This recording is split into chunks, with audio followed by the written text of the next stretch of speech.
And I was told if one of the cuts had been 1/8 of an inch in to one side, it would have cut the main artery and then he would have been dead.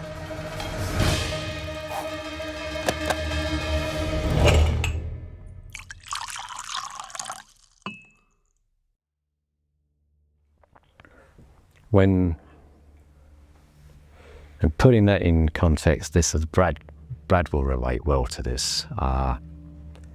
In our area, well, South London, when I was about 18, Friday nights we'd go to this pub on the roundabout in Crystal Palace called the White Swan, and it was a notoriously rough pub.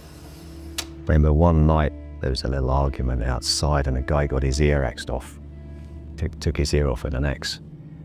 He picked on a group of gangsters, and there was one night that we used to have like different little kind of gangs, all from different areas, and it was always kind of battling it out to see who was the top dog group, who were the toughest, and really it had come down to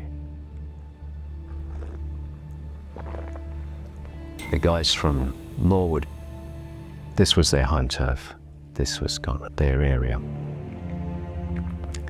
And another group made up really of two little groups, one from Ballon, one from Battersea. And there'd been and I'm not mentioning names here, there'd been a little set to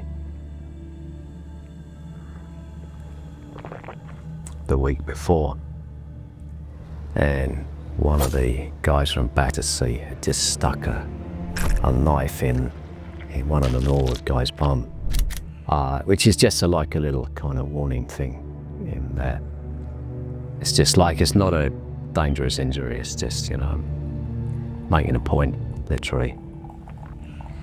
And then there was a kind of big build up. So the next week they were gonna fight it out in the pub, and only one of the guys from Norwood had shown up, and he was there in the pub drinking, and the guys from Ballon and Battersea came in a van, and he backed the van up to the steps of the pub and kind of piled out the back door of the van, and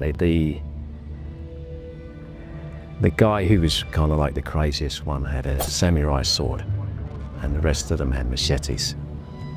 And they got this guy, the one guy that was in there. Now I knew both sides, and absolutely hacked him up with the machetes and the samurai swords. His right hand was just kind of hanging off. He had 3 fingers hanging off on the left hand.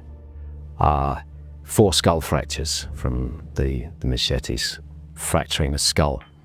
And I was told if one of the cuts had been 1/8 of an inch in to one side, it would have cut the main artery and then he would have been dead. If the machetes hadn't been sharpened, if they hadn't sharpened them, then they would have actually, instead of cutting into the skull, broken it, and that would have killed him. And because of the amount of blood loss, one more deep cut was all it would have taken to kill him. And they took him up to King's Cross, and they got microsurgeons to sew the fingers and the hand back on. He had these huge scars. I don't know how he is now, but it actually calmed people down a lot. It was kind of like we all love to have a fight, but it was kind of like, it's gone too far when you're getting people chopped up with swords and machetes. It's just what started off as like different gangs having a punch up has kind of spiraled out of control, and actually calmed things down a lot after that.